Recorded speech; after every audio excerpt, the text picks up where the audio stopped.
নদীর জলটা সাঁতার কাটতে পারছি না, একটু নদীর জলটা পার করে দে না বাবা। হ্যাঁ টাকা দিয়ে আসো, টাকা দাদা আমি পার করে দিই। হ্যাঁ তুমি এদিকে দাঁড়াও, এদিকে দাঁড়াও, আর একটু ছাপড়াও, জল পার হবা তো তুমি।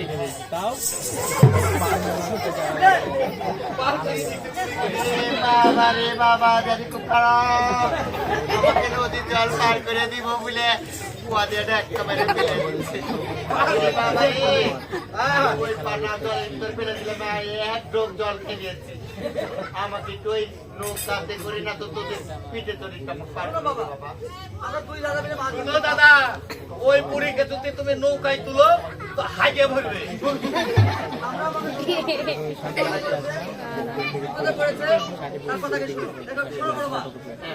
আমি তোমাকে পার করতে পারি, কিন্তু পারের করে দিতে হবে। পারের করে দিব, যদি বলে আটকের করে দিব। তোমাকে এমনি ছোট ছোট দেখতে হবে, লাখের পুঁতে মারবে। আরে বাবা 1 লাখের উপরে দিব। লাখের পুঁতে দেবে, তোর লাখ ফাটিয়ে দেবে।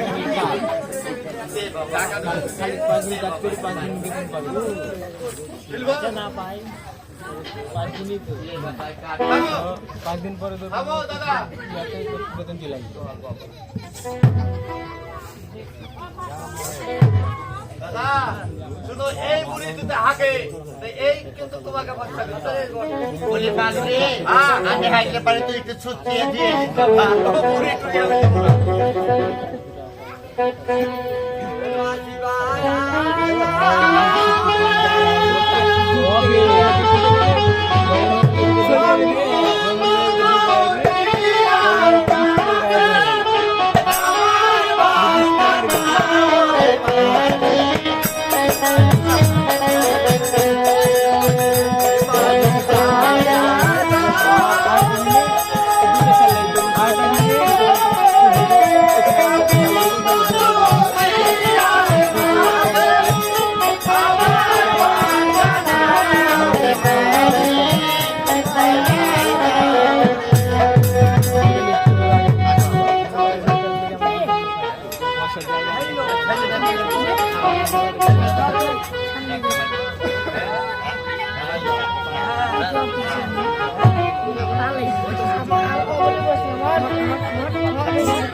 আমার কি দোষ?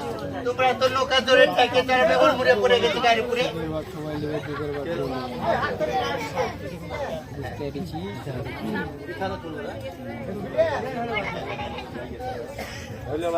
তাড়াতাড়ি পার করে দে। এবার যদি তুমি এরকম করো তাহলে তোমার ক্ষমতা ভক করে বন্ধ করে দিবা না চালানো।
আরে বাবা তোমরা এত কথা বলো কেন গো? বাড়ির কথা কেন? আশ্চর্য ব্যাপার তো, নিষেধ করলাম তো একটু দূরে যাবো। আমার এটা রেকর্ডিং হচ্ছে। আমার কাছে টাকা পয়সা নাই। আচ্ছা ঠিক আছে, আমি তোদেরকে সত্য কথা পারের করে দিব। একটু আমার সময় দাও। আমি নদীর ঘাটে দেখছি অনেক গ্রামগঞ্জ আছে, সেখান থেকে ভিক্ষা করে নিয়েছিলাম, আমি তোমাকে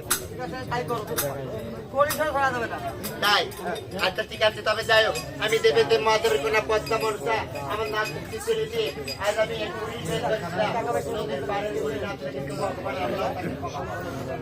তাই আপনি দাঁড়িয়ে দাঁড়িয়ে যাবো যে যা পারবেন আমাকে দেখতে হবে।